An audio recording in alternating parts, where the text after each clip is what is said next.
Well, Mike, it's certainly good to see you, and I know you're proud to be back here in good old Georgia dirt. This past couple of days for you has been just a whirlwind of emotion, hasn't it? It has. Boston was a tragedy. I experienced something I never want to see before, the bombing up in Boston, Massachusetts. It affected a lot of people. Already affected me because I was stopped at the point where the second bomb went off. So I got to see the aftermath. Kyle, it was awful. The hardest part for me is my daughter was at the finish line, or I thought she was at the finish line. My daughter I couldn't find for about a half an hour. I didn't know where she was. I had the vision that all the buildings were down in Boston. I thought they blew up because I couldn't see the finish line because of the smoke. And I heard there was a bomb in Copley Plaza, and of course I saw the bomb in front of me not go off. But it was just an awful experience, and my heart goes out to the people who, lost family members, people that were scarred emotionally, physically, around the nation. It's a worldwide event. Now, obviously, I mean, you've run this thing for this is your 36th consecutive year running it. You were a young man when you started. You've seen some things happen out there. I mean, there's been oddities, the Rosie Ruiz thing back in the early 80s, but nothing ever like this. And you would think that a marathon would be a place that you could go and gather and assemble and have a good time and congratulate these athletes as they come across the finish line. And it was just shattered in one frail moment. It really was. And, sporting events are a great venue to terrorize people, and a marathon now is not untouchable. And I hope it doesn't set a copycat precedent. And in this particular case, you're right, Boston does have its idiosyncrasies. I happened to finish right behind Rosie Ruiz in 1980. That was the year. I'm thankful that my daughter was safe. I finally got through to her. I spent some time at a frat house to warm up because I didn't have any place to go. I didn't have any money, and it was actually a humorous experience, if you will, all the walking around, and I basically felt like somebody that was homeless and helpless, and that's a feeling that is tough, but I'm glad I could go through it, and really it taught me a lot about survival and what's important in life.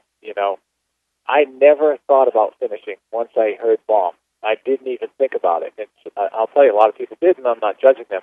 My priority was my daughter, and I will stay right on the air to anybody else. I cried my eyes out because I did not know where she was. We're talking about the horrific events of 2 days ago. 48 hours later, we still don't have a suspect. Maybe they're thinking about leads. They've got some good leads in. As each day passes, it gets tougher and tougher. And I know you and everyone in the country wants to see this person or persons brought to justice. I certainly do. I called the crime line that night because I saw some demonstrators or protesters right after it happened. It didn't dawn on me at the time who they were, what they were, but I gave a description, and I saw what I saw, and I'm not accusing anybody. I just saw signs. I saw people, and they were hoisting those signs of protest as they walked by me from the carnage. So I was looking at the carnage, the smoke, the people, and so on and so forth as they're moving us back, and I see these people walking by in protest.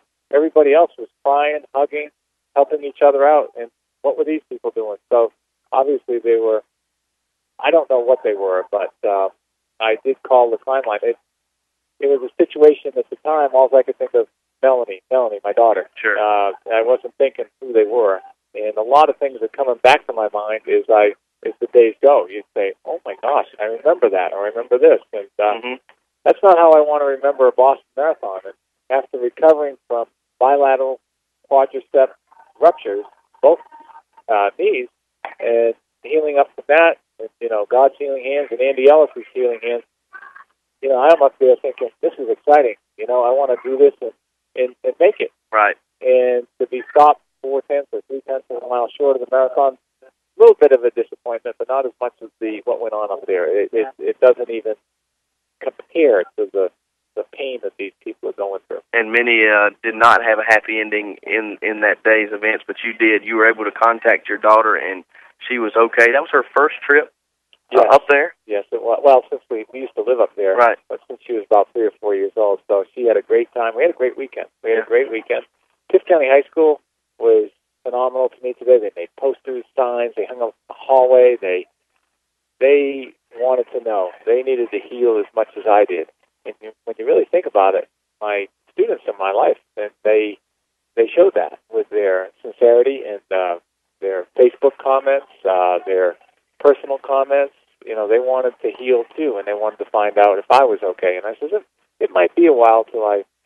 get it okay upstairs. I always wanted to get back into a routine and, maybe do a little play-by-play on the radio. That always helps you get back in the swing of things. That's fun.